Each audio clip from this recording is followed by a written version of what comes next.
ठीक है, तो शुरू करते हैं आज के सेशन को। देखो, हम लोगों ने जो कल का सेशन कंडक्ट किया था उसमें हम लोगों ने जो बची हुई डेफिनेशंस थी हमारी सेक्शन 2 के अंदर उनको फिनिश ऑफ करने की कोशिश की थी।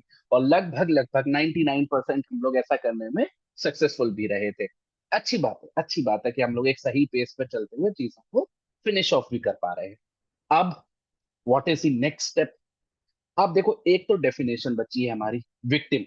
इंपॉर्टेंट डेफिनेशन है, इसको समझेंगे। फिर इसी सेक्शन 2 के अंदर एक सब सेक्शन बचा है, ये वाला जो आपको अपनी स्क्रीन के आगे दिख रहा होगा, सेक्शन। इसको पढ़ेंगे, ठीक है? तो सबसे पहले शुरुआत इन्हीं दोनों से करते हैं। इन दोनों को पढ़ते हुए फिर आगे की कहानी मैं आपको बताऊंगा कि जो आगे का बेयर एक्ट है, मतलब सेक्शन 3 ऑनवर्ड्स, हमारा क्या अप्रोच रहेगा, क्या एटीट्यूड रहेगा और किस तरीके से हमें आगे बढ़ना है। ठीक है, उम्मीद करता हूँ पेंसिल और बेयर एक्ट सभी लोग लेके बैठे हुए हैं, आज उसकी बहुत ज्यादा जरूरत नहीं। चलो पहले फटाफट से आपको विक्टिम की डेफिनेशन पूछ देता हूँ कि ये विक्टिम की डेफिनेशन क्या है। ठीक है, चलो अभी कुछ बच्चे एक आध 2 मिनट लेट आते हैं, ध्यान रखो बेटा कि 9 बजे तक आप सभी लोग। चलो, तो ये जो वाई है, सेक्शन 2 का वाई, इसमें दी गई है बेटा विक्टिम की डेफिनेशन। वैसे आम भाषा में विक्टिम का मतलब हम क्या समझते हैं? एक ऐसा व्यक्ति जिसके साथ कोई ना कोई अपराध हुआ है या कुछ गलत हुआ है, उसी को तो हम विक्टिम बोलते हैं। ये जो डेफिनेशन है विक्टिम की, ये भी एग्जैक्टली वही बात कह रही है, बस जो भाषा है वो थोड़ी सी लीगल, उसी भाषा को हम लोगों को समझ। Victim means a person who has suffered. Victim means a person who has suffered, ये जो मैं हाईलाइट करता चल रहा हूं ना, उसको हाईलाइट कर ले। सफर्ड एनी लॉस और इंजरी, लॉस और injury caused by reason of the act or omission, by reason of the act or omission of the accused person, of the accused person। केवल इतना पढ़ेंगे अभी, आगे की बात में पढ़ेंगे। देखो, हमारा ये जो विक्टिम का डेफिनेशन है, सबसे पहली बात हमको ये सिखा रहा है कि विक्टिम केवल एक पर्सन हो सकता है। वैसे देखो, देखा जाए नुकसान तो किसी जानवर को भी पहुंच सकता है, पर हमारे लिए विक्टिम की डेफिनेशन में केवल एक पर्सन ही गिरेगा, मतलब एक इंसान को ही हम विक्टिम कह सकते हैं। ये पहला पॉइंट है जो आपको समझना है। अब विक्टिम की डेफिनेशन में कौन सा इंसान गिरेगा? विक्टिम की डेफिनेशन में दोस्तों एक ऐसा इंसान गिरेगा जिसको कोई भी लॉस हुआ है या फिर किसी भी प्रकार की कोई भी इंजरी पहुंची। क्या क्या? या तो कोई लॉस हुआ है या फिर कोई इंजरी पहुंची है। इन दोनों चीजों में फर्क क्या है? देखो, जब भी मैं किसी शब्दों में फर्क बताता हूं तो आप ये मत सोचिएगा कि मैं ऑक्सफोर्ड डिक्शनरी से देख के बता रहा हूं या फिर आप गूगल पे सर्च करने बैठ जाओ कि सर इसका मतलब तो कुछ और नहीं। जब भी मैं किसी भी शब्द को डिफाइन कर रहा हूं या किसी से कंपेयर कर रहा हूं, वो केवल अंडरस्टैंडिंग के लेवल पर होना चाहिए। यहां पर लॉस और इंजरी दो शब्द का इस्तेमाल किया गया है, और जो पर्सपेक्टिव है वो ये है, इंजरी ये जो शब्द है आमतौर पर हम अपने शारीरिक, जो हमको चोटें पहुंचती हैं उसके कॉन्टेक्स्ट में इस्तेमाल करते हैं। फॉर एग्जाम्पल, किसी व्यक्ति ने दूसरे व्यक्ति का हाथ तोड़ दिया, तो इसे हम क्या बोलेंगे कि उसने उसको इंजरी पहुंचाई। एक तो पर्सपेक्टिव ये रहता है। दूसरा होता है लॉस का। अब ये जो लॉस शब्द है ये काफी कॉम्प्रिहेंसिव है। इसमें इकोनॉमिक लॉस भी आ जाता है, मॉनेटरी लॉस भी आ जाता है, मतलब पैसे से लेके, पैसे के से संबंधित कोई भी अगर किसी व्यक्ति का नुकसान हुआ है, जैसे फॉर एग्जाम्पल मेरे यहाँ पे 50,000 रुपए की गड्डी रखी थी, आपने चुरा ली, तो यहाँ पे मेरा लॉस, मेरा एक मॉनेटरी लॉस हुआ। तो ये भी आपको विक्टिम बनाने में सक्षम है। तो कोई एक इंसान है जिसने सफर किया, सफर किया मतलब झेला है। क्या झेला है? लॉस झेला है या फिर इंजरी झेली। अब ये जो लॉस हुआ है या फिर ये जो इंजरी हुई है, ऑब्वियस सी बात है, किसी ना किसी एक्ट की वजह से हुई होगी या किसी ना किसी ओमिशन की वजह से हुई थी, ये हुई होगी। ये बात तो मैंने आपको कल भी समझाई थी कि कोई भी जब हम अपराध करते हैं या कोई भी चीज करते हैं कानून के अंदर, वो इन दो में से ही किसी एक के माध्यम से होगा। या तो हम कोई कृत्य कर रहे हैं, कोई एक्ट कर रहे हैं, किसी में घूसा मार रहे हैं, किसी को धक्का दे रहे हैं, या फिर कोई ओमिशन कर रहे हैं, मतलब कुछ ऐसा नहीं कर रहे हैं जिसको करना हमारी जिम्मेदारी। इन दोनों में से कोई एक ही कॉन्टेक्स्ट बनेगा। तो कोई व्यक्ति है जिसको लॉस या इंजरी सफर हुई है किसी एक्ट या ओमिशन की वजह से। अब ये जो एक्ट या ओमिशन है, ये किससे आ रहा है, किस व्यक्ति की तरफ से आ रहा है? ये आ रहा है एक्यूज पर्सन। अब इस बात पे बहुत ध्यान देना है, ये बहुत इंपॉर्टेंट। सबसे पहली बात, जो नुकसान पहुंचाने वाला पार्टी है वो भी एक व्यक्ति होना चाहिए। अगर मेरे को कुत्ता काट ले तो मैं विक्टिम नहीं हूं। क्योंकि मेरे को नुकसान पहुंचाने वाला एक डॉग है, वो पर्सन नहीं। तो जिसको नुकसान पहुंच रहा है वो भी पर्सन होना चाहिए, जो नुकसान पहुंचा रहा है वो भी पर्सन होना चाहिए। और वो जो नुकसान पहुंचा रहा है वो केवल एरा गैरा कोई भी पर्सन नहीं होना चाहिए, वो एक्यूज्ड होना चाहिए। अब एक्यूज का मतलब क्या है? एक ऐसा पर्सन जिसके ऊपर किसी अपराध को करने का आरोप लगाया। जब तक एक्यूज पर्सन नहीं होगा ना पिक्चर में, तब तक विक्टिम नहीं हो सकती। विक्टिम का ये जो कॉन्सेप्ट है दोस्तों, ये जन्म ही तब लेता है, ये पिक्चर में ही तब आता है जब दूसरी तरफ एक एक्यूज पर्सन खड़ा। ठीक है, ये बात को हमेशा दिमाग में रखें। तो विक्टिम कौन है? विक्टिम एक ऐसा व्यक्ति है जिसको लॉस या इंजरी हुआ है किसी एक्ट या ओमिशन की वजह से, जो एक्ट या ओमिशन किसी एक्यूज्ड पर्सन की तरफ से। कहां से आ रहा है? एक एक्यूज्ड पर्सन की तरफ से आ रहा है। ये आपने लगभग 90% डेफिनेशन का समझ। अब बचा हुआ डेफिनेशन समझते हैं। And includes, and includes the guardian और लीगल एआर। गार्जियन और लीगल एआर, ये दो कॉन्सेप्ट है, दोनों को एक साथ हाईलाइट कर लो। गार्जियन और legal AR of such victim. अब वो जो इंसान है जिसको खुद को नुकसान पहुंचा है, वो तो विक्टिम की डेफिनेशन में आएगा ही आएगा, जैसा अभी तक हमने पढ़ा। पर दोस्तों, वो जो व्यक्ति है जिसको नुकसान नुकसान पहुंचा है, उसके जो गार्जियन है, गार्जियन मतलब उसके माता पिता या फिर कोई भी ऐसा व्यक्ति जिसकी कस्टडी में वो है, चाचा हो सकते हैं, मामा हो सकते हैं, चाची हो सकती है, दादा हो सकते हैं, दादी हो सकती है। उनका जो गार्जियन है, जिसकी कस्टडी में वो व्यक्ति है, जिनकी सुरक्षा में वो व्यक्ति रहता है, जीता है, वो भी विक्टिम की डेफिनेशन में आते हैं। तो मतलब अगर आपने किसी लड़के को चोट पहुंचाई, मानो वो लड़का 20 साल का है, अब उसको चोट पहुंचाई, उसकी चोट पहुंचकर उसमें मृत्यु हो गई, तो जिसको चोट पहुंची वो तो मर गया। पर उसके जो माता पिता हैं, जो उसके गार्जियन है, इस एग्जाम्पल में वो विक्टिम की डेफिनेशन में है। इसी तरीके से केवल गार्जियन नहीं, लीगल एआर भी आपके विक्टिम की डेफिनेशन में आता है। एआर मतलब नीचे वाले, गार्जियन मतलब ऊपर वाले, एआर मतलब नीचे वाले। एआर का मतलब है जैसे मेरा बेटा है, मेरी बेटी है, मेरी वाइफ, वाइफ तो नहीं, अगर मेरा कोई बेटा बेटी नहीं है तो और कोई व्यक्ति, जैसे शायद मैंने किसी को अडॉप्ट करके रखा हो। ये जो सारे लोग हैं, ये सब मेरे लीगल एआर कहलाते हैं। तो अगर मेरे को कोई नुकसान पहुंचा है, तो ऐसा हो सकता है किसी केस में, जैसे फॉर एग्जांपल अगर मेरी डेथ हो गई है, या फिर मैं पूरी तरीके से अनसाउंड माइंड का हो जाता हूं, तो ऐसी सारी सिचुएशंस में वो जो लीगल एआर, वो भी विक्टिम की डेफिनेशन में आएंगे। और विक्टिम की डेफिनेशन में होने के नाते ये जो गार्जियन है या फिर ये जो लीगल एआर है, इन सबको भी दोस्तों वही सारे फायदे मिलेंगे जो एक विक्टिम को मिलते हैं, मतलब जो उस इंसान को मिलते हैं जिसको खुद नुकसान पहुंचे। तो विक्टिम की जो डेफिनेशन हमने पढ़ी है, यहाँ हम जो पढ़ रहे हैं यहाँ पर, वो काफी कॉम्प्रिहेंसिव।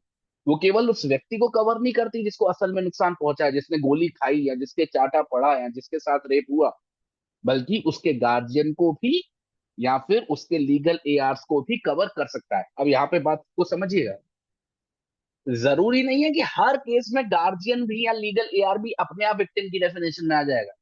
हर केस में ऐसा नहीं होता, डिपेंड करता है केस टू केस। कुछ केसेस में ऐसा जरूरी हो सकता है कि गार्जियन को विक्टिम की डेफिनेशन में आना पड़े या लीगल एआर को। जैसे सबसे सिंपल एग्जांपल है कि जो असल में विक्टिम है वो मर गया है, सबसे इजी एग्जांपल, जहां पर गार्जियन या फिर लीगल एआर विक्टिम की डेफिनेशन में आ गए। ठीक है, ये बात समझ गए? ये है दोस्तों हमारी विक्टिम की डेफिनेशन। एक बार चैट बॉक्स में सभी बच्चे वाइट टाइप कर। अब यू ऑल क्लियर? सभी को समझ में आ गया कि विक्टिम का मतलब क्या है? क्लियर है? अच्छा, बहुत बढ़िया, वेरी गुड। अब ठीक है, परफेक्ट। अब हमारी जितनी भी डेफिनेशन थी सेक्शन 2 के सब सेक्शन 1 के अंदर, वो हमने सारी पढ़, सारी हमने कवर कर ली है। उम्मीद है कि आपको मजबूती से एक अंडरस्टैंडिंग क्रिएट हो। अब मैं आपको पढ़ा रहा हूँ सबसेक्शन 2। सबसेक्शन 2 बड़ा प्यारा सा छोटी सी बात कहेगा, उसको फटाफट से पढ़ लेते हैं, पर बहुत इंपॉर्टेंट बात कहेगा। छोटी सी कहेगा पर बहुत इंपॉर्टेंट बात, जरा समझिए। Words and expressions, words and expressions used herein and not defined but defined in the, highlight करते चलना बेटा, defined in the information technology act और दी भारतीय न्याय समिति shall have the meaning respectively assigned to them in that act and सहित। कितनी basic सी बात है, आधे बच्चों को तो समझ में आ भी गई। कहने का मतलब है, अब ये जो हमने डेफिनेशंस पढ़ी सारी सबसेक्शन 1 के अंदर पढ़ ली, समझ ली, बहुत अच्छी बात है, हमको समझ में भी आ गई। पर ऐसा थोड़ी ना है कि केवल यही शब्द इस्तेमाल करे गए होंगे बीएनएसएस के अंदर। इसके अलावा भी बहुत सारे ऐसे शब्द होंगे जिनकी डेफिनेशन शायद प्रोवाइड नहीं करी गई है सबसेक्शन 1 के अंदर। केवल 26 ही डेफिनेशन तो हमने पढ़ी है, केवल 26 शब्दों से थोड़ी ना बीएनएसएस बना, कितने सारे शब्द होंगे। तो अगर कभी ऐसी स्थिति आ जाए कि कोई भी शब्द इस्तेमाल किया गया बीएनएसएस के किसी भी सेक्शन में जिसकी डेफिनेशन प्रोवाइड नहीं की गई है यहाँ पर सेक्शन 2 में, सब सेक्शन 1 में उसकी डेफिनेशन नहीं दी गई, तो उसका मतलब कैसे समझेंगे। तो उसका सबसे आसान तरीका है कि आप देखो कि क्या उस शब्द की डेफिनेशन इंफॉर्मेशन टेक्नोलॉजी एक्ट के अंदर दी गई है क्या, आईटी एक्ट के अंदर दी गई है क्या। अगर दी गई है तो वो जो डेफिनेशन दी गई है आईटी एक्ट के अंदर वही बीएनएसएस में भी अप्लाई होगी। जैसे हम लोग कई चैप्टर्स पढ़ेंगे बीएनएसएस में जहां पे कंप्यूटर से रिलेटेड डिवाइसेस के शब्द इस्तेमाल किए जाएंगे, जैसे कंप्यूटर हार्डवेयर, कंप्यूटर सॉफ्टवेयर, ऐसे ऐसे एक्सप्रेशंस आएंगे जिनकी डेफिनेशंस हमने यहाँ पे नहीं पढ़ी। पर इंफॉर्मेशन टेक्नोलॉजी एक्ट में उन सब चीजों की डेफिनेशन दी गई है, तो वो जो डेफिनेशन आईटी एक्ट में दी गई है हम उसी को अडॉप्ट कर लेते हैं और वही मतलब निकालते हैं जो डेफिनेशन दी गई है आईटी एक्ट के अंदर। तो आईटी एक्ट एक तरीके से बैकअप के तौर पर काम करता है बीएनएसएस। ये पहला है। अगर मानो कोई शब्द है जिसकी डेफिनेशन ना ही यहाँ पे दी गई है सेक्शन 2 में, ना ही आईटी एक्ट के अंदर दी गई है, उसके लिए हम क्या करें, वहां पे हम देखते हैं कि क्या वो शब्द की डेफिनेशन हमारे बीएनएस में दी गई है क्या, मतलब हमारे भारतीय न्याय संहिता के अंदर उस चीज की डेफिनेशन दी गई है क्या, क्या ऐसा पॉसिबल है। अगर बीएनएस के अंदर डेफिनेशन दी गई है तो फिर हम उस डेफिनेशन को फॉलो कर ले, वो बीएनएस के अंदर जो डेफिनेशन दी गई होगी शब्द की हम उसके साथ कंटिन्यू कर लेंगे। अगर मानो ऐसी स्थिति हो जाए कि कोई शब्द है जिसकी डेफिनेशन ना तो आईटी एक्ट में ना तो बीएनएसएस में दी गई है सेक्शन 2 में, ना ही आईटी एक्ट में दी गई है, ना ही भारतीय न्याय संहिता के अंदर दी गई है, आप क्या करें। ऐसी सिचुएशन में हम उसका जनरल मीनिंग के साथ जाते हैं। जनरल मीनिंग मतलब जो मीनिंग उसका आमतौर पर इंग्लिश डिक्शनरीज के अंदर दिया गया होता है उसको फॉलो। पर उसका एक यही तरीका है जो मैंने आपको बताया कि कभी भी कोई शब्द से आपका पाला पड़े बीएनएसएस के अंदर जो बीएनएसएस के अंदर डिफाइंड नहीं है, पहला पहला पॉइंट क्या होगा, आप देखो कि क्या उसकी डेफिनेशन आईटी एक्ट के अंदर है या नहीं। दूसरा पॉइंट क्या होगा कि अगर आईटी एक्ट के अंदर भी नहीं है तो बीएनएस के अंदर है या नहीं, और अगर बीएनएस के अंदर भी नहीं है तो फिर उसका जो जनरल या जेनरिक मीनिंग है आप उसके साथ कंटिन्यू कर सकते। क्लियर, आगे बात समझ में क्लियर। लीगल एआर वाली बात क्या हो गया, लीगल एआर, लीगल एआर मतलब होता है हमसे नीचे वाली लाइन, कोई भी ऐसा व्यक्ति जो कानूनी रूप से हमको रिप्रेजेंट करेगा हमारे एआर होने के, ठीक है, एआर होने के नाते मतलब जिसके पास मेरी प्रॉपर्टी जाएगी मेरे मत में। एक बार चैट बॉक्स में सभी बच्चे वाई टाइप कर दो, क्या सब सेक्शन 2 सभी को समझ में आ गया है, अभी ऑल क्लियर। नहीं नहीं, केवल जो यहाँ पे एक्ट मेंशन है केवल उन्हीं पे रेफरेंस रखना है, अपनी तरफ से कोई नया एक्ट जोड़ने की कोशिश नहीं करनी है, ठीक है। चल, ये हो गया हमारा सेक्शन 2 कंप्लीट, सारी डेफिनेशन हमने पढ़ ली, सब सेक्शन 2 हमने पढ़ लिया। अब देखो, अब इसके आगे का जो सफर है वो मैं बता देता हूं कि हमारा किस तरीके से चलेगा और क्या क्या बातें हमको दिमाग में रखनी है। देखो, सेक्शन 3 ऑनवर्ड्स हम लोग किसी भी सेक्शन 3 कैटेगरी में बांटेंगे, जैसे हम लोग डेफिनेशंस के साथ कर रहे थे। पर डेफिनेशंस तो छोटी सी चीज थी, तो हम उसको सबको ही पढ़ ले रहे थे कि कोई बात नहीं है, एक लाइन या 2 लाइन की बात है तो कोई दिक्कत नहीं है, हम पढ़ते जा रहे थे। बट अब जो हम लोग डिमार्केशन करेंगे सेक्शंस के बीच में उसको हम लोग थोड़ा सा सीरियसली लेंगे।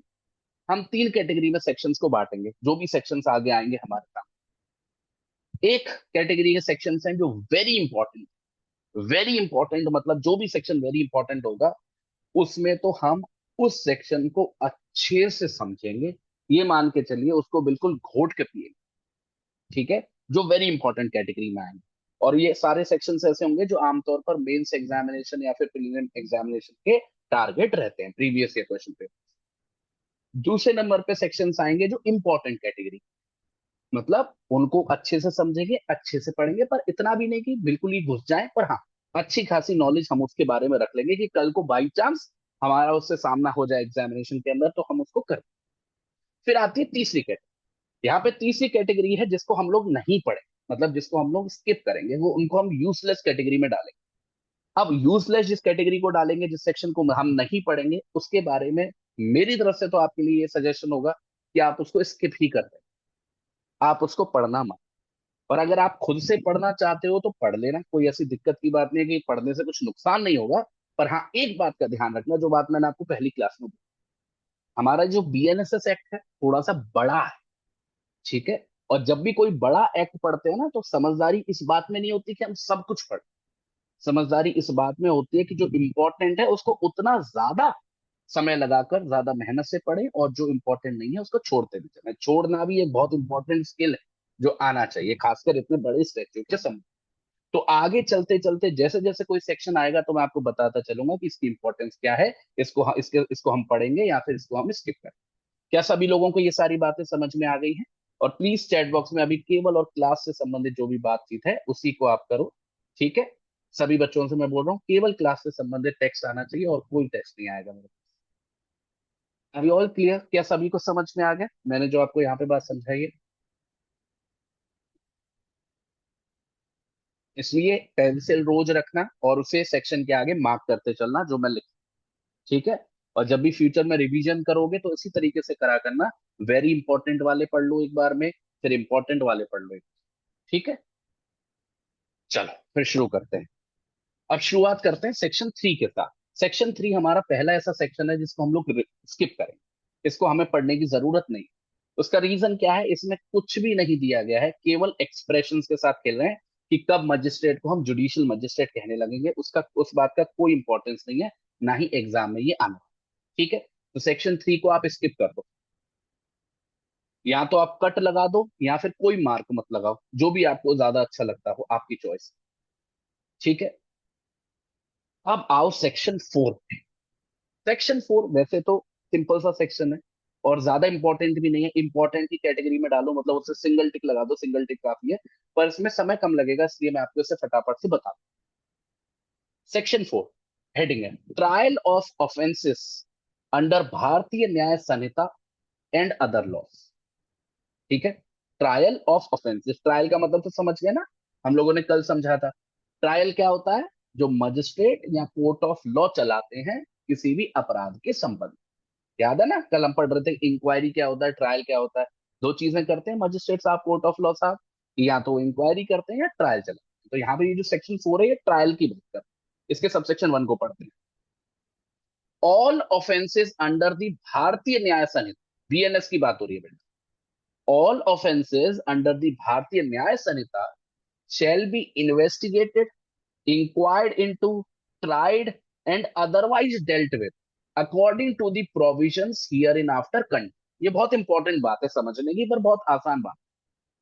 हमेशा याद रखना बच्चों, इस बात को बिल्कुल अपने दिमाग के अंदर बिठा लेना बेटा, कि कोई भी अपराध अगर है जो बीएनएस के अंदर बताया गया है, जो हमारा पुराना आईपीसी था, नया बीएनएस है भारतीय न्याय संहिता, कोई भी अपराध जिसकी चर्चा बीएनएस के अंदर की गई है, कोई भी एग्जांपल ले लो, जैसे थेफ्ट है, मर्डर है, रॉबरी है, रेप है, डकैती है, जो भी है सारे ऑफेंसेस जो हमारे बीएनएस के अंदर है, बीएनएस भी अच्छा खासा बड़ा कानून है, उन सब का लीगल प्रोसीजर हमारे बीएनएसएस के द्वारा डिसाइड किया जाए। मतलब ये मान के चलो अगर ऑफेंस बीएनएस का है तो बीएनएसएस लगेगा ही लगेगा। ये मान के चलो ये दोनों करण अर्जुन, जहां करण है, जहां बीएनएस है, वहां अर्जुन भी होगा, बीएनएसएस भी होगा, बस। ऐसा हो ही नहीं सकता कि बीएनएस लग रहा हो और बीएनएसएस ना लगे। ये बात बिल्कुल क्लियर होनी चाहिए आप सभी लोगों के दिमाग में, इसके बारे में कोई भी डाउट। ये केवल पहला पॉइंट। अब आओ बेटा जरा सबसेक्शन टू। सबसेक्शन टू भी इंपॉर्टेंट बात कहता है, ऐसे भी जरा ध्यान से सुनो। All offences under other law. Other law का मतलब है यहाँ पे बीएनएस के अलावा जितने भी कानून, अच्छे खासे कानून है, कितने सारे कानून। All offences under any other law shall be investigated, inquired into, tried, and otherwise dealt with according to the same provisions. Same provisions मतलब BNSS, but subject to any enactment for the time being in force, regulating the manner or place of investigating, inquiring into, trying, or otherwise dealing with such offense. आपको सुनने में language थोड़ी सी complicated लग रही होगी, पर बहुत ही सिंपल सी बात है। मैं आपको आसान भाषा में समझाता हूँ, और केवल ये जो मैं दो लाइनें बोलने जा रहा हूँ उसी को दिमाग में रखना। देखो, बीएनएस के बारे में तो हम समझ, जहां पे बीएनएस है वहां पे बीएनएसएस है, कोई डाउट नहीं है इसके बारे में। पर बीएनएस के अलावा जो बाकी के सारे कानून है, वहां पे भी बेटा बाय डिफॉल्ट बीएनएसएस ही है। आप ऐसा मत सोचना कि केवल बीएनएस अप्लाई हो रहा है तो ही बीएनएसएस अप्लाई हो। अगर बीएनएस नहीं है, कोई तीसरा कानून है, कोई स्पेशल स्टैट्यूट है फॉर एग्जाम्पल, तो वहां पे भी यही जो सिस्टम हम लोग बीएनएसएस के अंदर पढ़ते हैं, यही सिस्टम लागू होता है मोर और लेस। डिफॉल्ट सेटिंग यही है। पर पर पर ऐसा हो सकता है किसी स्पेशल स्टैट्यूट के अंदर कुछ छोटे मोटे बदलाव किए गए हों प्रोसीजर से संबंधित। जैसे हमको ऐसे बदलाव देखने को मिलते हैं, जैसे आप प्रिवेंशन ऑफ करप्शन एक्ट पढ़ोगे, बहुत अच्छा एग्जांपल है। वो एक स्पेशल स्टैट्यूट है जिसमें प्रोसीजर को रिलेटेड काफी सेक्शंस बनाए गए हैं, जो प्रोसीजर अलग बताते हैं हमारे बीएनएसएस। तो अगर कभी ऐसी स्थिति हो जाए कि कोई स्पेशल लॉ है जो अपना प्रोसीजर बता रहा है, और जो प्रोसीजर बीएनएसएस के प्रोसीजर से अलग है, बहुत ज्यादा अलग तो हो नहीं सकता, थोड़ा बहुत अलग, तो याद रखिएगा ऐसी किसी भी परिस्थिति में वो जो प्रोसीजर है जो स्पेशल लॉ के अंदर बताया जा रहा है, हम उसी को फॉलो करें। इसके लिए एक ही बेंचमार्क लाइन है कि हमेशा जब भी स्पेशल लॉ और जनरल लॉ की लड़ाई होती है, फिर से रिपीट कर रहा हूं, इसको बिल्कुल दिमाग में बिठा लो, लिखना है तो कहीं पे लिख लो। जब भी किसी स्पेशल या जनरल लॉ की लड़ाई होती है, हमेशा स्पेशल लॉ प्रिवेल कर। इसलिए कभी भी अगर ऐसी स्थिति हो जाए कि स्पेशल लॉ के अंदर कोई प्रोसीजर बताया गया है, तो वो प्रोसीजर ही फॉलो होगा, ना कि वो जो बीएनएस के अंदर। अगर स्पेशल लॉ के अंदर कोई अपना अलग प्रोसीजर नहीं बताया गया है, तो बाय डिफॉल्ट बीएनएसएस ही लगे। तो डिफॉल्ट सेटिंग इज बीएनएसएस, जब तक कि स्पेशल लॉ के अंदर कोई स्पेशल प्रोसीजर नहीं बताया जा रहा है। That's it. आगे बात समझ में क्लियर है? एक बार बता दो सभी बच्चे, क्या सेक्शन 4 के सबसेक्शन 1 और सबसेक्शन 2 दोनों समझ में आगे सभी लोगों को? एक बार चैट बॉक्स में सभी बच्चे भाई टाइप कर दो।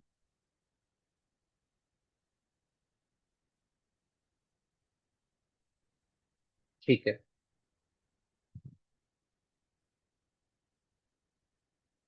ठीक है। अब आते हैं सेक्शन 5 पे। सेक्शन 5 भी बहुत ज्यादा इंपॉर्टेंट नहीं है, पर मैं पढ़ा दे रहा हूँ आप लोगों को, पर बहुत ज्यादा इंपॉर्टेंट नहीं है, इस पर टिक लगाने की भी जरूरत है। ठीक है, मत लगाओ, पर मैं पढ़ा देता हूँ, छोटा सा इसलिए। सेक्शन 5 जो है सेविंग क्लॉज है। कोई भी आप स्टैट्यूट पढ़ोगे ना, आपको उसमें एक सेक्शन ऐसा मिलेगा ही मिलेगा जिसका टाइटल होगा सेविंग या सेविंग क्लॉज। ऐसे क्लॉजेस का काम ये होता है कि जब भी कोई नया कानून बन रहा है, तो पहले से जो व्यवस्था चली आ रही है वो ना गड़बड़ हो, उसकी वजह से ये टारगेट होता है सेविंग्स क्लॉज का। यहाँ पे भी सेविंग क्लॉज यही काम कर रहा है। क्या कह रहा है जरा उसको समझिए।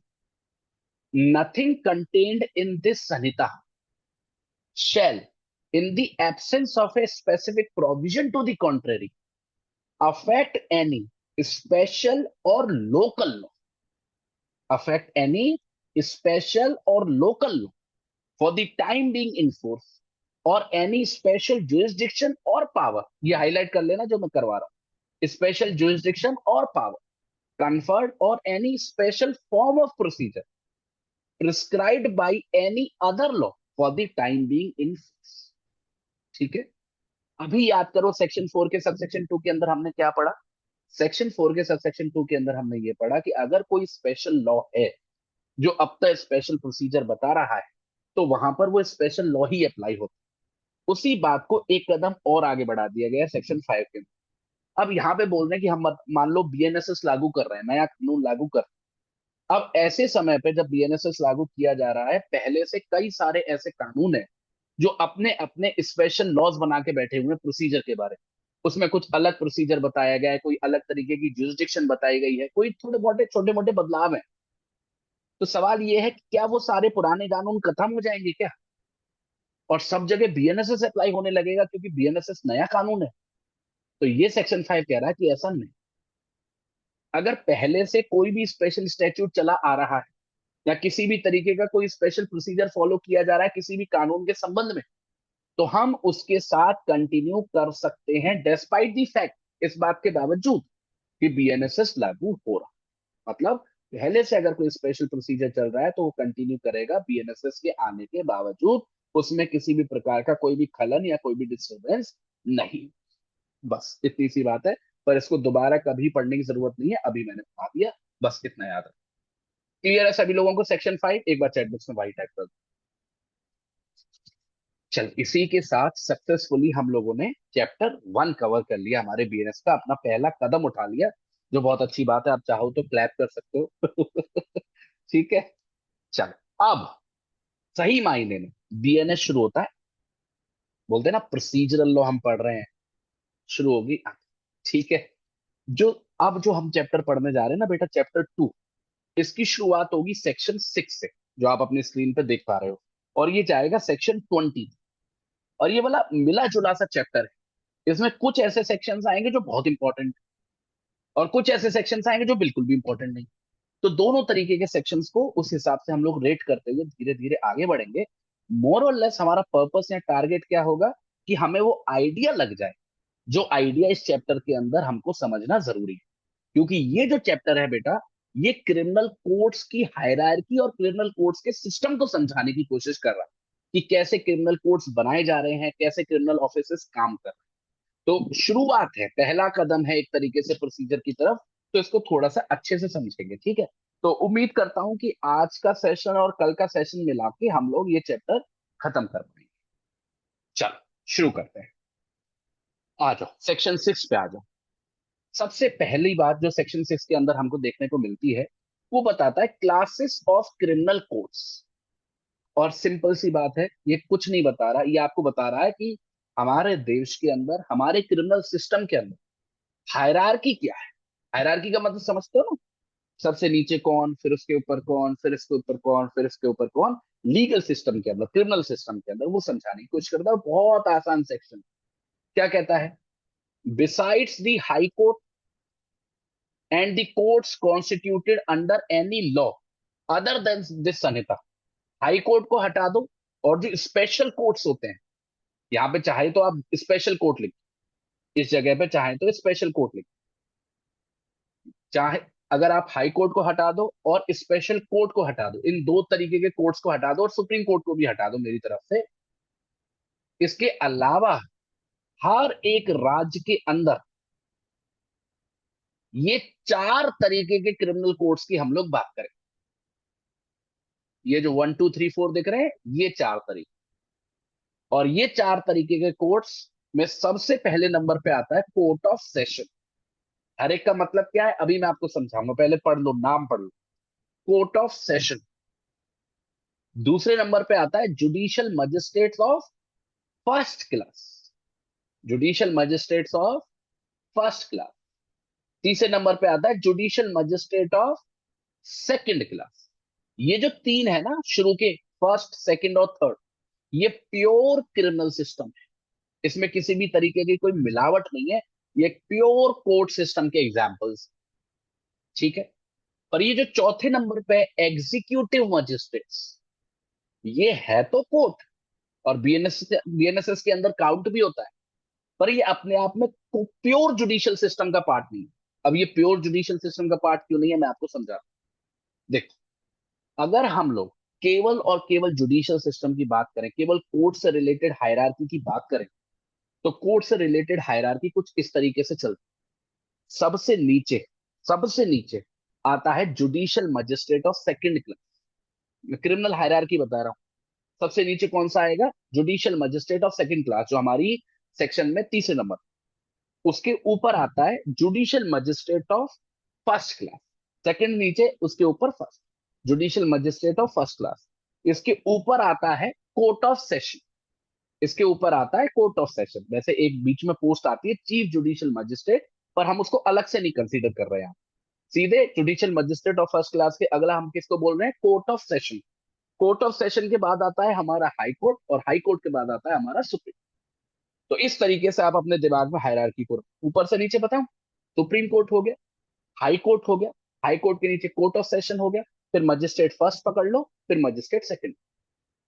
ठीक है, क्लियर है। वैसे आप अगर गूगल वगैरह पे सर्च करोगे या किसी बुक में देखोगे तो एक और कोर्ट आपको दिखाई देगा जिसको हम बोलते हैं चीफ जुडिशियल मजिस्ट्रेट का कोर्ट। वो judicial magistrate of first class के ऊपर होता है, कोर्ट ऑफ सेशन के नीचे। पर अगर सेक्शन 6 से ही स्टिक करें और कहीं बियॉन्ड ना देखें तो ये वाली हायरार्की है जो मैंने आपको बताई। ठीक है, क्लियर है, ये वाली बात समझ गए। तो ये हमारा हायरार्की फॉलो करते हैं हम लोग अपने क्रिमिनल सिस्टम के। इसके अलावा कौन कौन से कोर्ट्स होते हैं? एक होता है एग्जीक्यूटिव मजिस्ट्रेट, चौथे नंबर पे आपको दिख रहा है एग्जीक्यूटिव मजिस्ट्रेट। इसका मतलब क्या है? देखो दोस्तों, हमारे इंडियन सिस्टम के अंदर दो तरीके के मजिस्ट्रेट्स हमको देखने को मिलते हैं। एक होते हैं जुडिशियल मजिस्ट्रेट, जिनको हम जज भी बोलते हैं। एक होते हैं एग्जीक्यूटिव मजिस्ट्रेट, जो आमतौर पर आईएएस ऑफिसर्स या फिर एसडीएम, एडीएम, ये जो सारे लोग होते हैं, इनको हम लोग बोलते हैं एग्जीक्यूटिव मजिस्ट्रेट। एग्जीक्यूटिव मजिस्ट्रेट्स का जो डिफॉल्ट काम होता है वो केस डिसाइड करना नहीं होता या जस्टिस रेंडर करना नहीं होता। एग्जीक्यूटिव मजिस्ट्रेट का काम होता है एडमिनिस्ट्रेशन, मतलब किसी शहर को चलाना, किसी जिले को चलाना, जो एडमिनिस्ट्रेशन से रिलेटेड काम है, जो काम सरकार करती है, वो काम करते हैं ये एग्जीक्यूटिव मजिस्ट्रेट। पर इन्हीं एग्जीक्यूटिव मजिस्ट्रेट्स को हमारे बीएनएसएस के अंदर ये अथॉरिटी दी गई है कि कुछ डिस्प्यूट्स के संबंध में या किसी किसी सिचुएशंस में ये अपने कोर्ट्स हेल्ड कर सकते, जिन कोर्ट्स में ये जज की तरह एक्ट, ये भी अपना फैसला सुना सकते।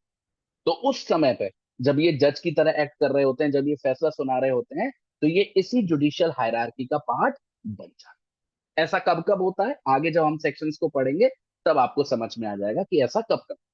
ठीक है, जब एग्जीक्यूटिव मजिस्ट्रेट पिक्चर में आते हैं, बहुत कम आते हैं, बहुत ज्यादा नहीं आते। मोर और लेस आपको जिनका, जिससे आपका सबसे ज्यादा सामना होगा, वो ये वाली हायरार्की है जो जुडिशियल वाली, जिसमें हम पढ़ते हैं judicial magistrate second, judicial magistrate first, court of session, high court और सुप्रीम। ठीक है, ये सब आप लोग समझ गए। एक और बचा, इसके अलावा होती है एक कैटेगरी स्पेशल, जिसकी बात यहाँ पे कही जा रही है, जो बात लिखी है ना, the courts constituted under any other law या any law other than Sanhita, यहाँ पे बात हो रही है स्पेशल कोर्ट्स। कई बार क्या होता है कि हम कोई स्पेशल स्टैट्यूट बनाते हैं और उस स्टैट्यूट से डील करने के लिए स्पेशल कोर्ट्स का भी गठन कर देते हैं कि अगर इस स्टैट्यूट के अंदर कोई भी अपराध होगा तो ये नॉर्मल कोर्ट्स के पास नहीं जाएगा, उसके लिए हम लोग अलग से कोर्ट बनाएंगे। उन कोर्टों के पास वो सारा मामला या वो जो सारा प्रक्रिया है उन कोर्ट्स के सामने फॉलो की जाएगी। तो ये जितने भी कोर्ट्स होते हैं जो स्टैट्यूट्स के अंदर बनाए गए हैं, उनको हम बोलते हैं स्पेशल। जैसे टेररिज्म से रिलेटेड जितने भी स्टैट्यूट आप पढ़ोगे, उन सब के अंदर स्पेशल कोर्ट्स को डेवलप किया जाए। ठीक है, और ऐसे काफी एग्जांपल्स आपको देखने को मिल जाए। तो कहने का मतलब है, जब भी आप सेक्शन 6 पढ़ते हैं तो आपको यहाँ पे केवल दो चीजें सीख, कि सेक्शन 6 के अनुसार, हमारे बीएनएसएस के अनुसार हायरार्की में कौन कौन आता है, उसके अलावा किस किस प्रकार के कोर्ट हो सकते हैं। जहां तक बात हायरार्की की है, हायरार्की में कौन कौन आता है, ये तीन हो गए, judicial magistrate second class, judicial magistrate first class, court of session, इसके अलावा हाई कोर्ट, इसके अलावा सुप्रीम कोर्ट, और इसके अलग से कौन हो गए, एग्जीक्यूटिव मजिस्ट्रेट, और दूसरी तरफ कौन हो गए, स्पेशल। ठीक है, ये सारे के सारे जो मिलके है अपना सिस्टम बनाते हैं जिसको हम बोलते हैं इंडियन जुडिशियल सिस्टम। हाँ बिल्कुल, जैसे रेवेन्यू कोर्ट हो गया, जैसे फैमिली कोर्ट हो गया, there many thousands of examples. पर ये जो फैमिली कोर्ट्स वगैरह हैं, इनमें यही लोग बैठते हैं, जुडिशियल मजिस्ट्रेट्स वगैरह ही बैठते हैं। वो अलग अलग तरीके के आप उसको रोस्टर पे जज को डालते हो, जिससे कि उनको वैरायटी ऑफ एक्सपीरियंस हो सके। ठीक है, वो अपना एक तरीका है सिस्टम का काम करने का। हमको बस as a student of BNSS इस हायरार्की को दिमाग में रखना। ठीक है, इसको धूमिल नहीं होने देना है किसी भी जेनरिक अंडरस्टैंडिंग से या जनरल। ठीक है, आगे बात समझ में? एक बार चैट बॉक्स में सभी बच्चे राइट टाइप करो, आर यू ऑल क्लियर? क्या सभी को समझ में आ गया क्या है जुडिशियल मजिस्ट्रेट सेकंड, फर्स्ट, फिर कोर्ट ऑफ सेशन, उसके ऊपर हाई कोर्ट, उसके ऊपर सुप्रीम कोर्ट, दूसरी तरफ हो गए हमारे एग्जीक्यूटिव मजिस्ट्रेट्स, और उसके दूसरी तरफ हो गए हमारे क्या कहते हैं, स्पेशल। अभी बिल्कुल बेसिक लेवल पे समझ रहे हैं। अभी आगे जब सेक्शंस आएंगे, जब ऐसी सिचुएशंस आएंगी जहां पे एग्जीक्यूटिव मजिस्ट्रेट लिखा होगा, तब आपको समझ में आएगा कि अच्छा इस परिस्थिति में एग्जीक्यूटिव मजिस्ट्रेट का। ठीक है, क्लियर है?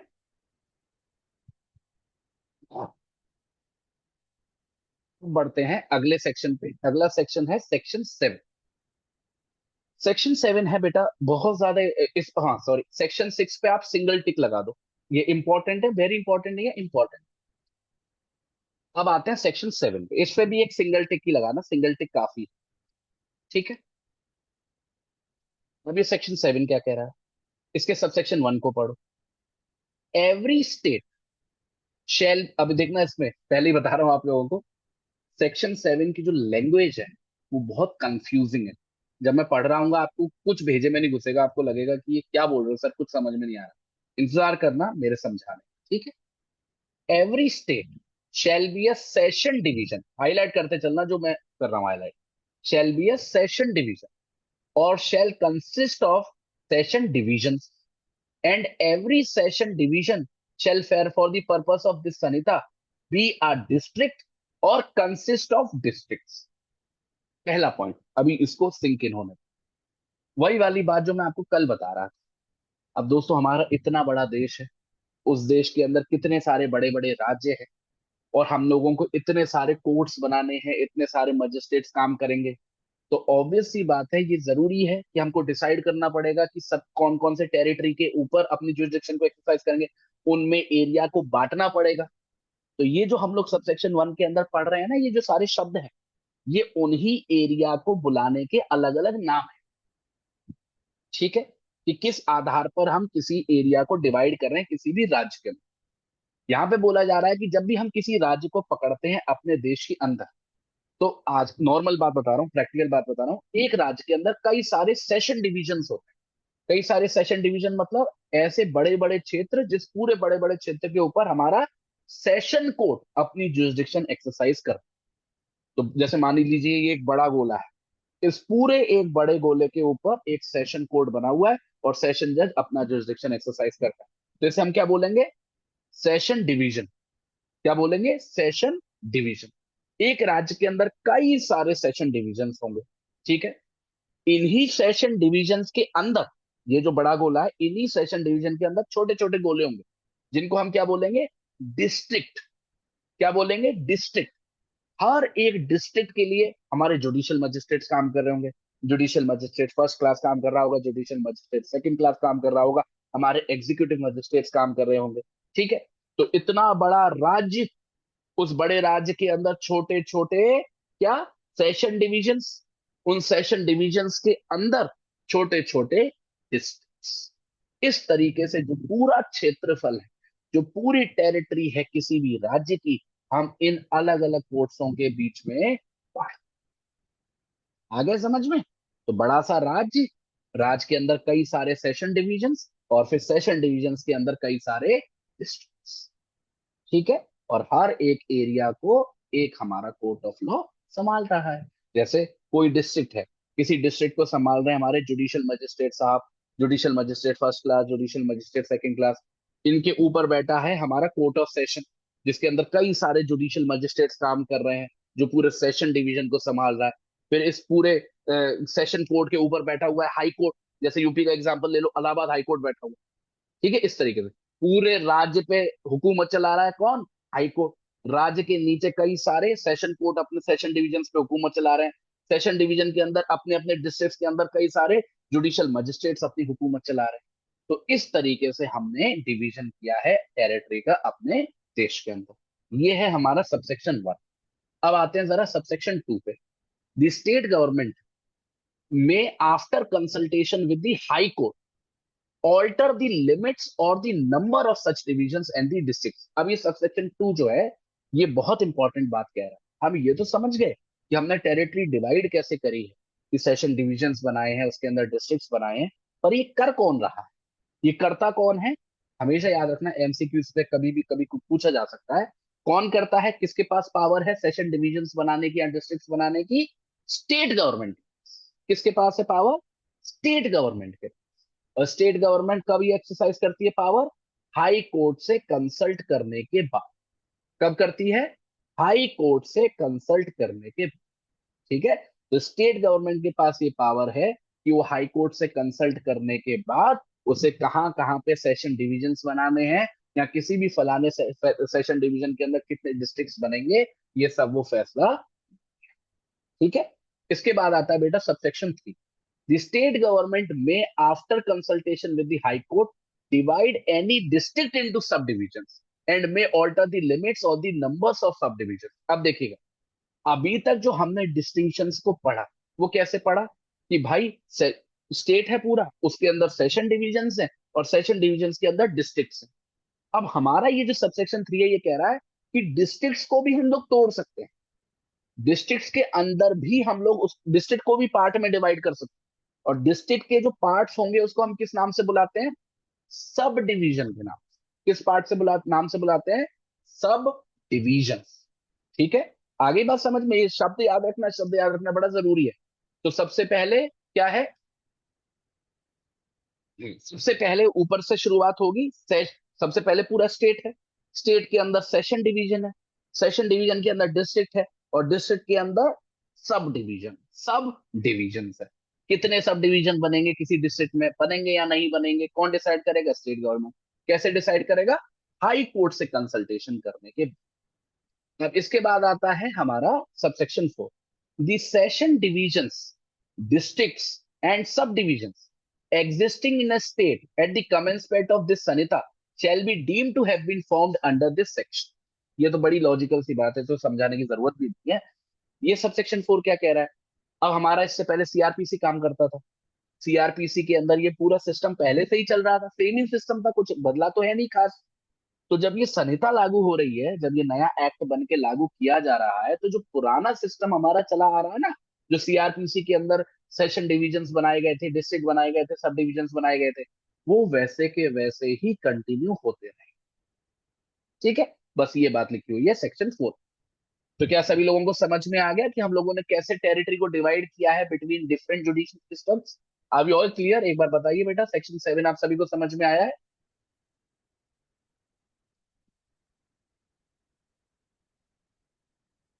क्लियर? तो ये पता नहीं किस ओवर स्मार्ट बच्चे ने स्क्रीन पे ये चला दिया रेड। कितनी बार बोला कि आप बिल्कुल छेड़खानी मत करो, आप स्क्रीन को अपना उठा के रख दो और चुपचाप से पढ़ो। हाँ। ठीक है, चलो कोई बात नहीं। अब आते हैं अगले सेक्शन पर। अगला सेक्शन है सेक्शन 8। अभी हम लोगों ने तो बेटा हल्का हल्का रेफरेंस लिया केवल, कि कोर्ट ऑफ सेशन होता है, जुडिशियल मजिस्ट्रेट फर्स्ट क्लास होता है, जुडिशियल मजिस्ट्रेट सेकंड क्लास होता है। अब एक एक करके हम लोग इन कोर्ट्स का मतलब समझेंगे, इनकी क्या पावर्स हैं, ये कैसे अपनी जुडिक्शन को एक्सरसाइज करते हैं। ये कुछ पॉइंट्स हैं जिनको हम लोग टैकल करेंगे सेक्शन 8 के अंदर। ठीक है, सेक्शन 8 से इस डिस्कशन का हम लोग शुरुआत करते हैं। सेक्शन 8 के आगे आप एक सिंगल टिक लगा लो। इंपॉर्टेंट है, वेरी इंपॉर्टेंट नहीं है, इंपॉर्टेंट। ठीक है। क्या कह रहा है सेक्शन 8? सब सेक्शन 1 को देखो। The state government shell establish a court of session for every session division. ये बात तो मैंने आपको ऑलरेडी बता दी, इसमें कुछ नई है? नई बात है? कोई भी नई बात नहीं। आमतौर पर राज्य सरकार क्या करेगी? हर एक सेशन डिवीजन के लिए, सेशन डिवीजन बड़ा वाला गोला जो था, क्या बनाएगी? एक कोर्ट ऑफ सेशन बनाएगी। ठीक है। फिर subsection 2। Every court of session shall be presided over by a जज to be appointed by the high. अब ये जो हमने कोर्ट ऑफ सेशन बनाया, इसका जो हेड बंदा होगा वो एक जज होगा, जज साहब होंगे, जिनको अपॉइंट कौन करेगा? हाई कोर्ट करेगा। कौन अपॉइंट करेगा? हाई कोर्ट करेगा। तो स्टेट गवर्नमेंट ने क्या किया? हर एक सेशन डिवीजन के लिए कोर्ट ऑफ सेशन बना दिया, और हाई कोर्ट ने क्या किया कि उस सेशन कोर्ट के लिए जज अपॉइंट कर दिया, जो उसका प्रिसाइडिंग ऑफिसर बनेगा, मतलब हेड बनेगा। ठीक है। फिर तीसरे number, the high court may appoint additional session जजेस to exercise jurisdiction in a court of session. ये इंपॉर्टेंट बात है, एडिशनल सेशन जजेस। देखो वैसे तो व्यवस्था बाय डिफॉल्ट क्या है कि एक सेशन डिवीजन है, तो एक सेशन कोर्ट बना दिया, और उसके लिए एक सेशन जज हमने अपॉइंट कर दिया। ये जो जज अपॉइंट होते हैं उनको बोलते हैं हम लोग सेशन जज। पर कभी कभी ऐसा होता है, खासकर इंडिया में ऐसा कॉमनली देखने को मिलता है, क्योंकि पॉपुलेशन अच्छी खासी है हमारे यहाँ, और क्राइम रेट भी तेजी से बढ़ रहा है। कई बार ऐसा हो जाता है कि एक जज के लिए पर्याप्त नहीं होता कि वो पूरे जो भार है, जो रेस्पॉन्सिबिलिटी है पूरे सेशन डिवीजन की, क्योंकि सेशन डिवीजन का एरिया बहुत, उसको वो संभाल, इसलिए उसके बर्डन को शेयर करने के लिए हमारा हाई कोर्ट क्या करता है, कुछ और जजेस को चुन, जो उस सेशन जज के साथ मिलकर काम। और ये जो एडिशनल जजेस अपॉइंट करे जाते हैं, इनको हम किस नाम से बोलते हैं, इनका पूरा डेजिग्नेशन क्या होता है, एडिशनल सेशन जज, ASJ।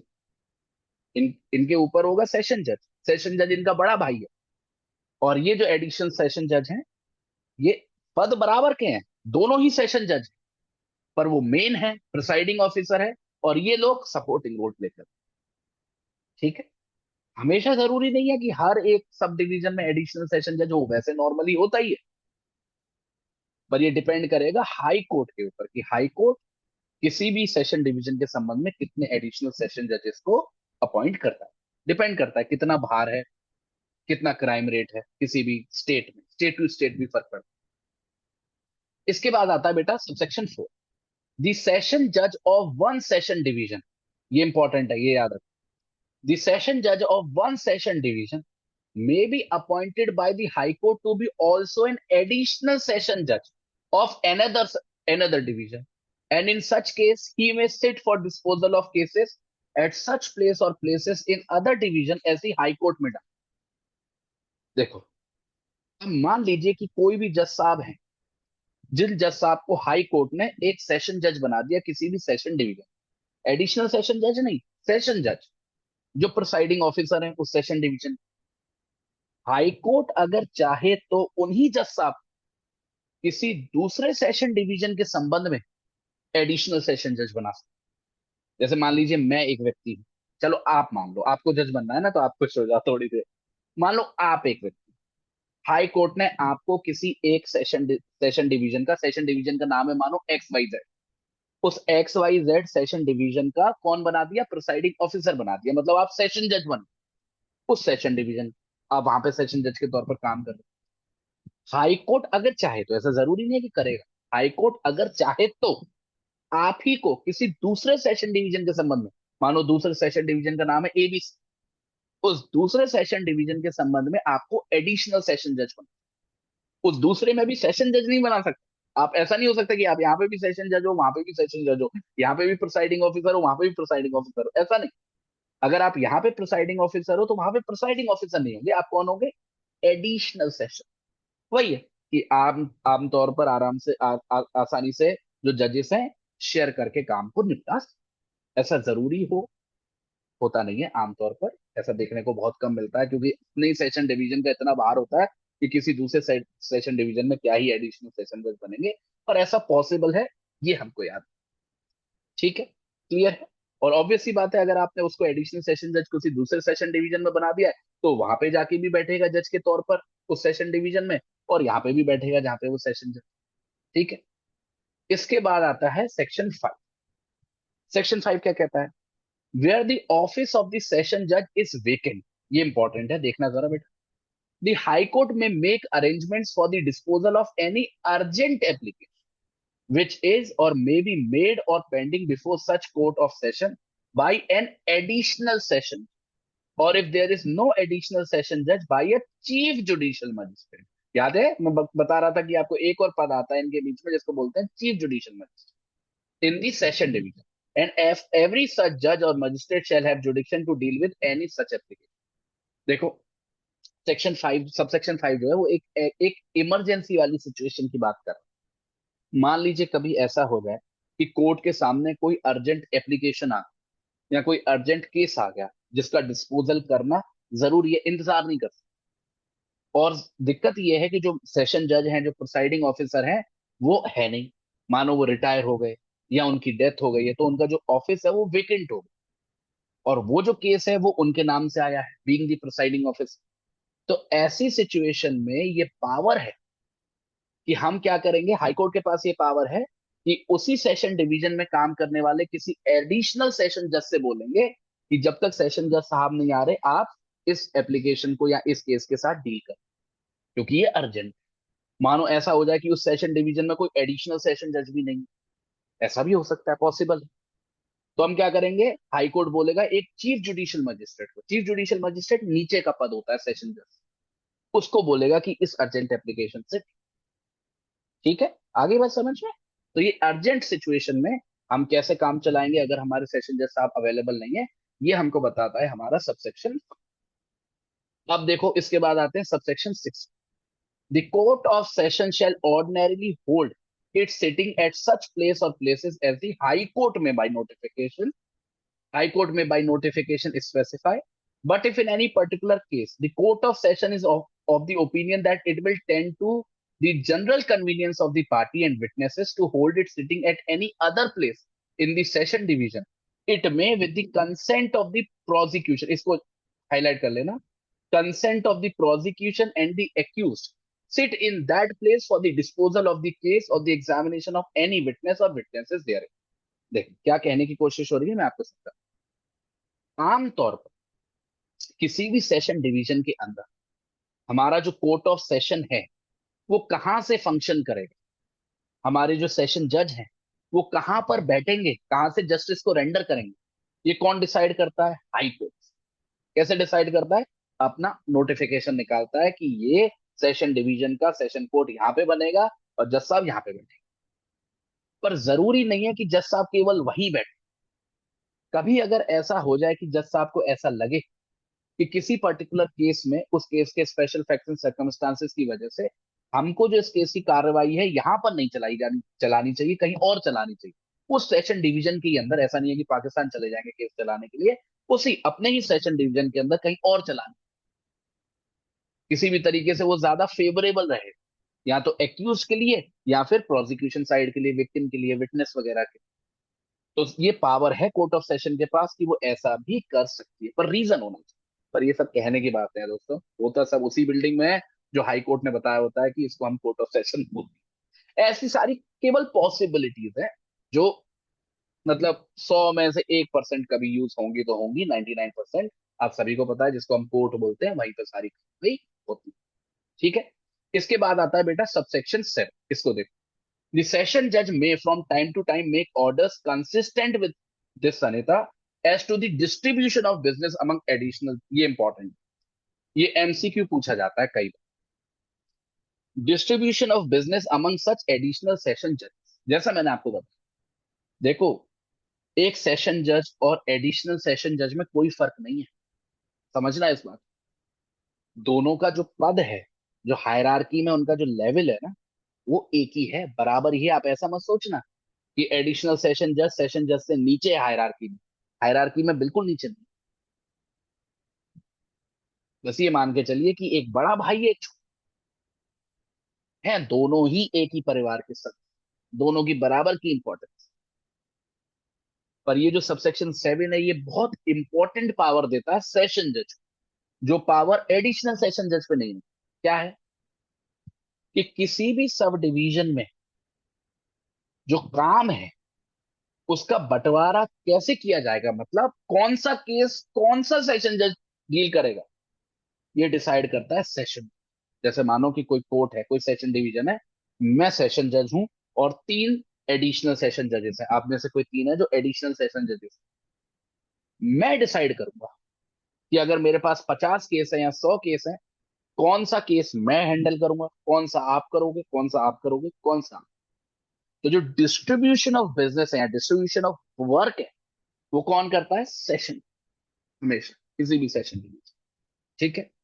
इसके बारे, इसमें बहुत पॉलिटिक्स भी चलती है, ठीक है, बहुत लड़ाई झगड़ा होता है। इसके बाद आता है सबसेक्शन ए। द सेशन जज may also make provision for the disposal of any urgent application, फिर से बात हो रही है अर्जेंट एप्लीकेशन की, in the event of his absence or inability to act by an additional session जज, if there be no additional session judge by the chief judicial magistrate, and such judge or magistrate shall be deemed to have jurisdiction to deal with any such application। ये अभी हमने पढ़ा था ना कि section 5 के अंदर, सब सेक्शन 5 के अंदर हमने पढ़ा था ना कि अगर मान लो कभी ऐसी सिचुएशन हो जाए कि सेशन जज अवेलेबल नहीं है, उनकी सीट खाली है, तो हाई कोर्ट किसी और एडिशनल सेशन जज को बोल सकता है कि आप उस अर्जेंट एप्लीकेशन से डील करो। सब सेक्शन 8 कुछ वैसा ही है। मानो जो सेशन जज का पद है वो खाली नहीं है, पर सेशन जज किसी भी वजह से अवेलेबल नहीं, मानो बीमार हो गए हैं, या उनकी बेटे या बेटी की शादी है, या टूर पे घूमने हुए गए हैं, या छुट्टी ले रखी है, और वट एवर रीजन, और इसी बीच कोई अर्जेंट एप्लीकेशन आने वाली है या आ गई है, तो सेशन जज के पास ये पावर होती है कि वो अपने किसी भी एडिशनल सेशन जज को बोल सकता है कि आप इस अर्जेंट एप्लीकेशन से डील कर। और अगर डिवीजन में कोई एडिशनल सेशन जज भी नहीं है, तो वो चीफ जुडिशियल मजिस्ट्रेट को बोल सकता है कि आप इस अर्जेंट एप्लीकेशन से डील कर लेना मेरे एक्स। इतनी सिंपल सी बात है, इसमें भी कुछ याद करने वाली बात तो है नहीं। अब आखिरी में एक्सप्लेनेशन है छोटा सा, इसको और पढ़ लो। For the purposes of this, Sanita, appointment does not include the first appointment, posting, or promotion of a person by the government to any service or post in connection with the affairs of the union or of a state, where under any law such appointment, posting, or promotion is required to be made by the government. अब देखो, देखो एक बात है, जहां पे criticism बनता है वहां पे छोड़ना भी नहीं। अब ये जो एक्सप्लेनेशन हमको यहाँ पे दिया गया सेक्शन 8 के अंदर, ये बिल्कुल बेतुक, मतलब हमने जो भी कंटेंट यहाँ पे पढ़ा जिसके अंदर हम लोग समझने की कोशिश कर रहे थे कोर्ट ऑफ सेशन को, उससे कोई भी इतना खास संबंध नहीं है इस अपॉइंटमेंट वाली बात का। वैसे अपने आप में ही अपॉइंटमेंट की बात इंपॉर्टेंट हो सकती है, पर यहाँ पे इसका कॉन्टेक्स्ट थोड़ा सा कम समझ में आ गया।